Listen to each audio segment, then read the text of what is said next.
I'm Rip Esselstyn, and you're listening to the Plant Strong podcast. I want to welcome you all to a special episode of the Plant Strong podcast. Today, on what is a day of Thanksgiving here in the United States, I want to take a few minutes to honor three extraordinary men, Dr. John McDougall, Dr. Baxter Montgomery, and John Robbins, who we've recently lost. These weren't just leaders in the whole food plant-based movement. They were trailblazers, mentors, and fearless advocates for health and hope. Dr. McDougall taught us that food is medicine and that living your principles matters more than pleasing the critics. Dr. Montgomery showed us that the power of compassion in medicine is real and the importance of giving everyone access to whole food, plant-strong nutrition. And then John Robbins, he opened hearts and minds, inspiring millions of us to think deeply about how our food choices on our plates affect the world. I feel humbled that I was able to stand on their shoulders, and because of them, countless lives have been transformed. They didn't just teach us about health, they gave us hope. So today, as we continue their work, let's remember, living Plant Strong is about courage, consistency, and compassion. It's about taking their message and carrying it forward in our own lives and communities. This episode, which features a few short clips from their guest appearances on the Plant Strong podcast, is my tribute to them, and my invitation to you is to honor their legacy by living boldly, eating wisely, and spreading health and hope wherever you may go. For them, I give thanks to today and every day.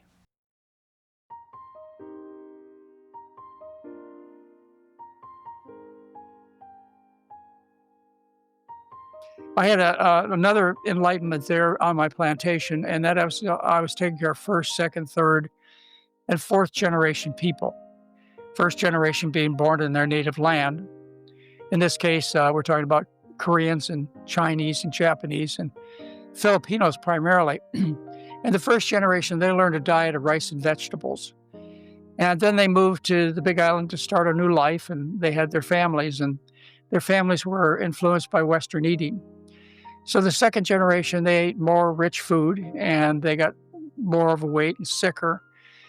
And by the time you got to my third generation of patients, and I was taking care of all, 4 generations of people in my practice, I could see it right before my eyes. The genes didn't change. The environment on the plantation hadn't changed for 100 years. But here I saw this drastic change in health where my first generation, they never were overweight. They were hardworking into their 80s and sometimes 90s. They had never had diabetes, never had heart trouble, breast cancer, colon cancer, prostate cancer. No autoimmune diseases. This is my first generation. But as I mentioned, as the second generation, third generation learned the Western diet, they became progressively more ill because they were being poisoned. This is food poisoning, Rip. I have to explain on those terms, and I do these days, so that people can understand it. This is food poisoning. There's 2 basic beliefs that most people hold that I think you would say are not true. And the first is, as we age, we naturally become fatter and sicker. That is a complete falsehood, correct? As we age, we become fatter and sicker. But most people think that's the case. I learned that from my plantation patients. Absolutely untrue. Yeah.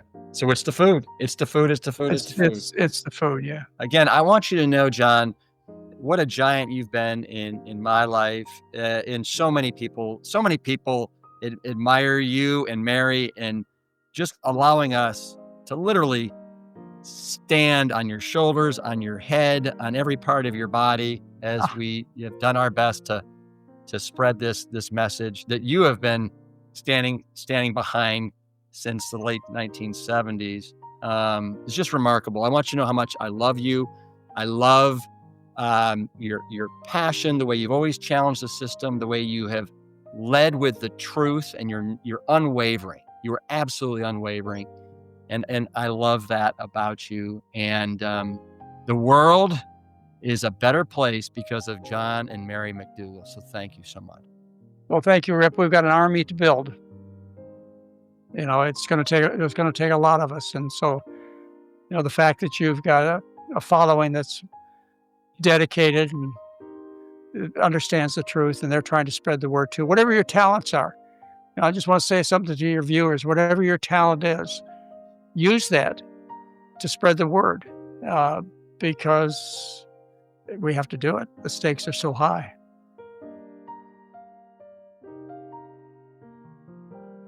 And so I started looking outside of the medical literature. I started reading the lay press, and you read a lot of things about this snake oil, potion, etc. But the common denominator was a healthy diet, and the common denominator of the healthy diet was plant-based foods.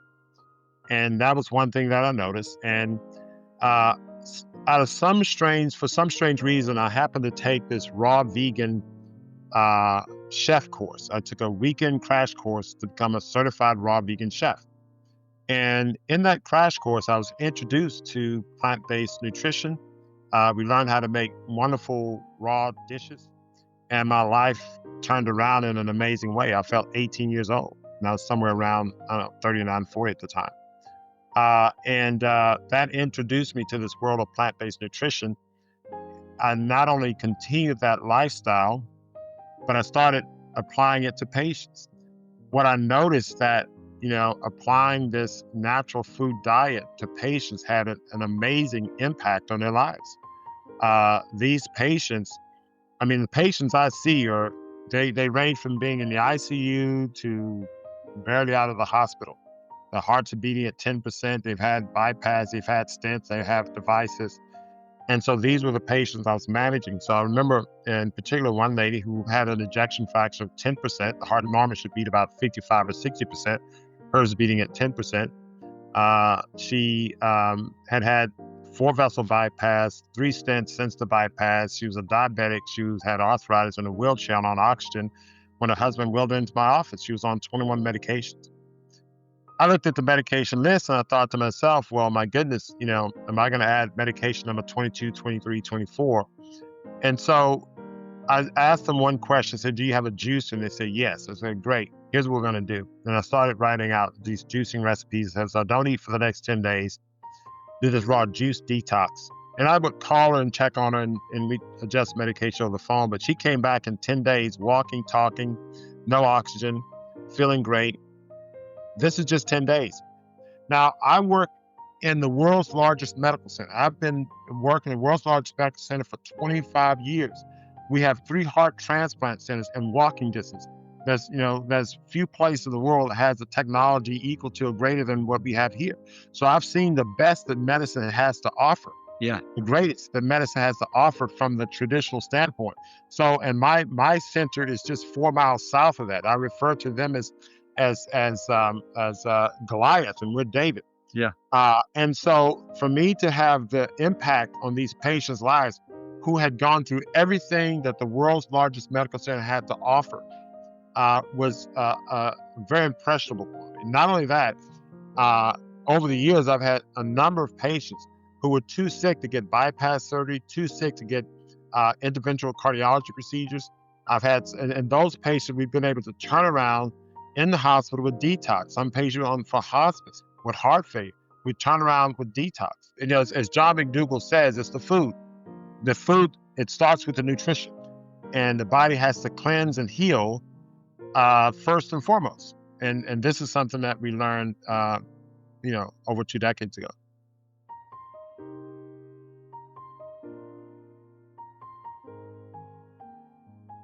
Do you know how many copies his Diet for a New America sold? Is it like over 2 million?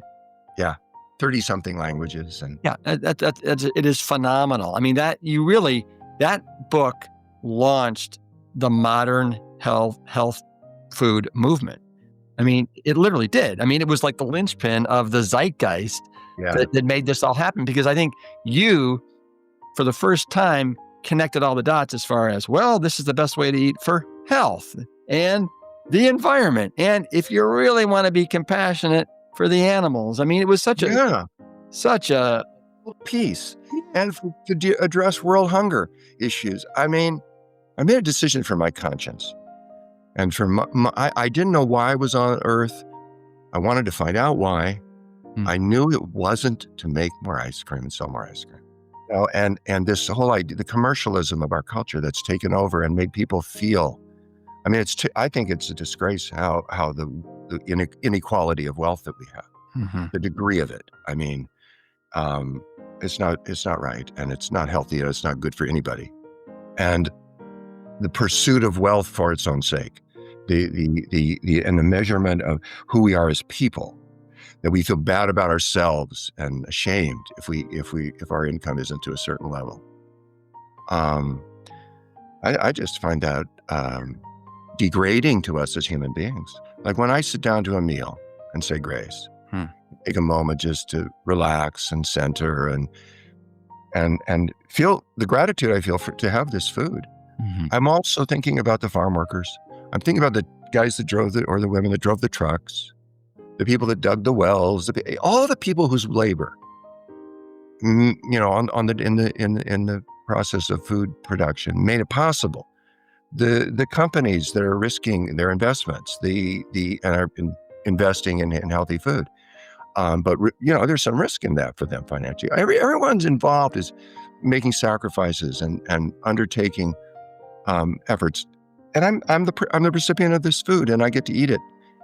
Yeah, I paid for it, but I don't want to forget the people. You know, I don't know where our compassion is, but we better find it. Yep. Well, I think you say in the book that our society needs to regain its soul. Yeah. And we have this ethic of that the goal is unlimited consumption. I would love to see our goal be unlimited compassion. You know, why don't we work to create a world where it's safe for people's hearts, safe for their love, safe for their joy, safe for their peace. You know, that's the world where I think the human spirit would most thrive, and who knows what problems we could then solve